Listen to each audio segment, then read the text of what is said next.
May I now call upon Lieutenant Colonel Chaminda Liyanage to talk on his paper Mission Command, a perceptible solution for future challenges of the Army.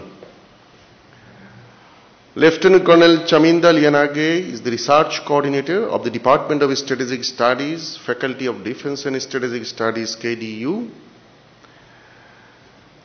He is a graduate of Army Command and Staff College, and presently he is studying master degree in management under KDU. His research and teaching interests are strategy and warfare. I would request you to continue your presentation. Thank you, Honorable Chair. Distinguished guests, students, good evening. My subject is little bit elusive as well. What I learned yesterday evening from the very chair, it's a bit debatable. Anyway, as a result of the process of evolution, the situations are ever changing and becoming increasingly complex.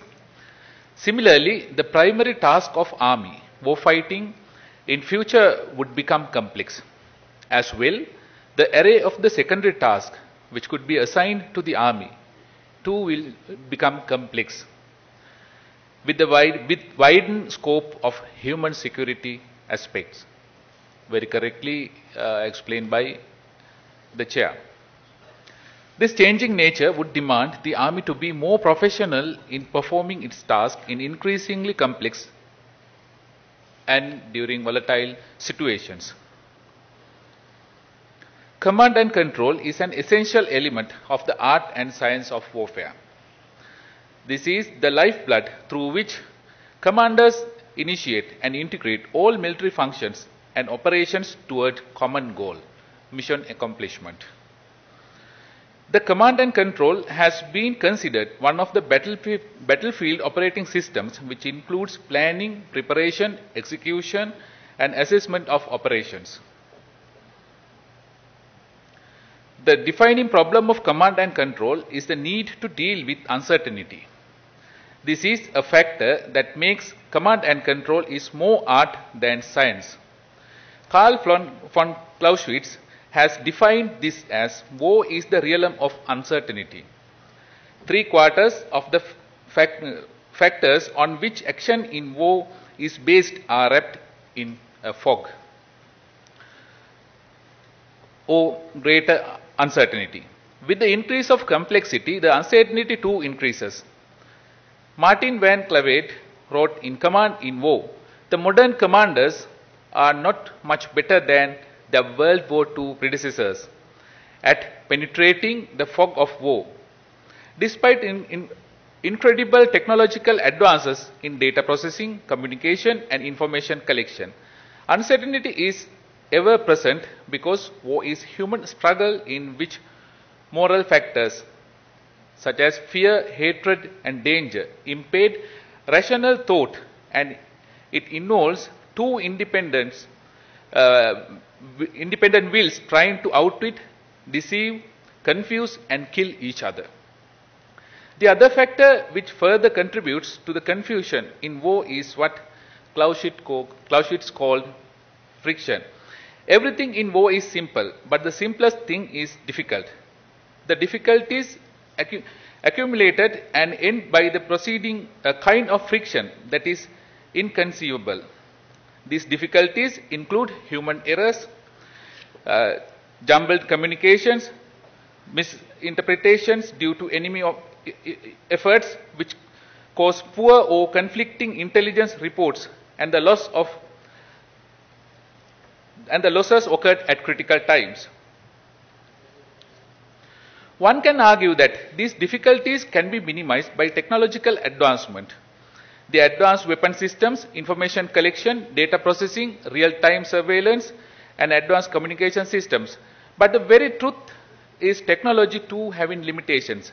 There can be failures in all these sophisticated systems. If that failure occurred at the critical time, that could lead to disasters. On the other hand, the human imagination has no limits. Therefore, your adversaries would soon find ways to counter your technology. There are enough examples to this effect. Also, the most important factor is the affordability. Not everyone can afford sophisticated technology. As well, we had our experiences to this effect in fighting against LTTE. The resources what we had were minimal, so you need to develop more reliable and affordable systems to deal with challenges. Therefore, Army needs to be professional in its future dealing to be more effective. When it comes to the command and control, there are two basic variants we see. That is, detailed command concept and mission command. It is evident that the more favorable one is detailed command, and we too practicing the same. The detailed command is centralized. It assumes that the war is predictable. The orders are prepared in details. The successful execution depends on strict obedience by subordinates. The process demands minimal decision making and initiative from subordinates. The information flows up the chain of command and orders flow downwards. The commander ensures compliance with all details of the plan by imposing discipline and coordination from above. Detailed command achieves unity of effort through detailed and prescriptive techniques. The dynamics and complex situations would demand quick decision making. There is no doubt that this detailed command concept had proven effective for generations. As well, in future too, that would be effective with the support of advanced technology. The early wars were fought for limited time period, and perhaps the battlefields were visible to the commander from rear. So the commander can effectively read the battle. But today, you can't do that. The battlefields are more complex as well in the future.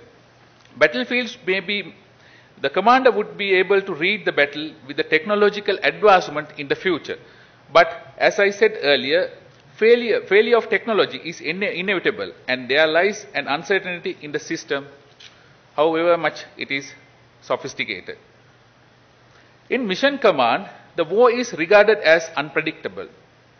It is the conduct of military operations through decentralized execution based on mission orders for effective mission accomplishment. Successful mission command results from subordinate leaders at all echelons exercising disciplined initiative within the commander's intent to accomplish missions.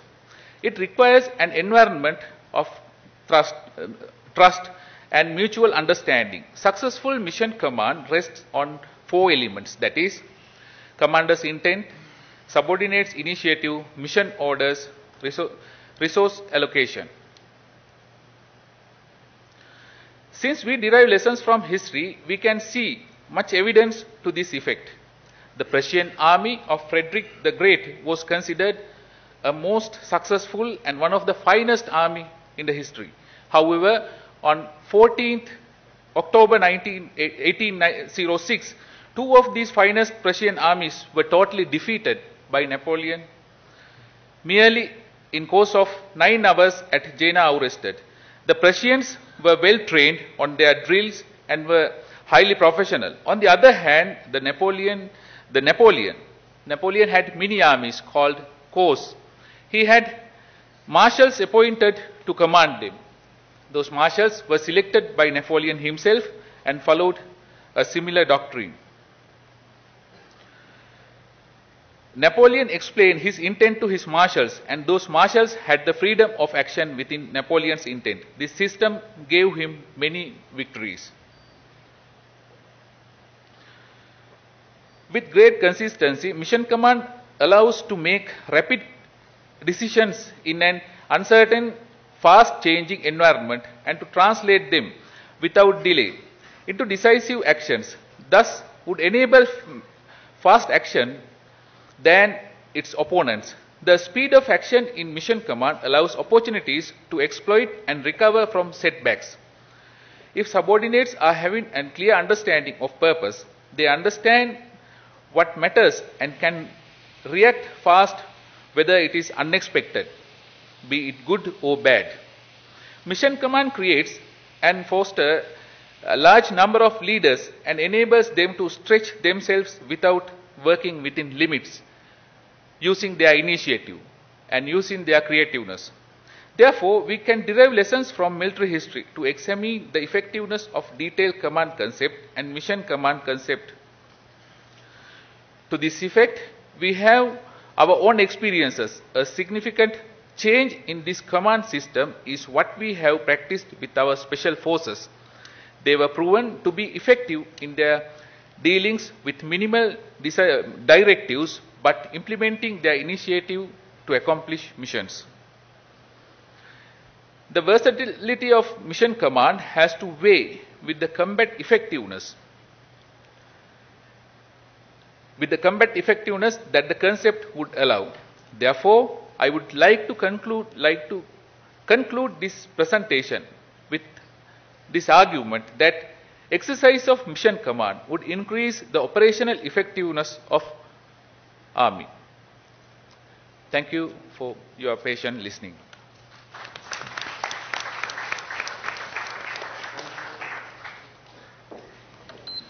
Thank you, Colonel Liyanage. The speaker very clearly mentioned that the command and control is essential in the art and science of warfare, focusing the complexity nature of future military operation.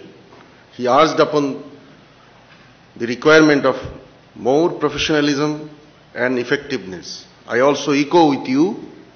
It is no denying fact that fighting and defeating terrorism for 3 decades, Sri Lankan Army possesses a wealth of experience in operating under conflict situation. There is a need to evaluate experiences and draw lessons for future effectiveness. Not really this model may work in other country because mission command is not practiced in many countries. It was possible in Sri Lanka, like I may differ because we may not go for delegating such authority in a counterinsurgency environment in my own country, because that is more in a low profile. So, like to thank you again, Lieutenant Colonel Liyanage,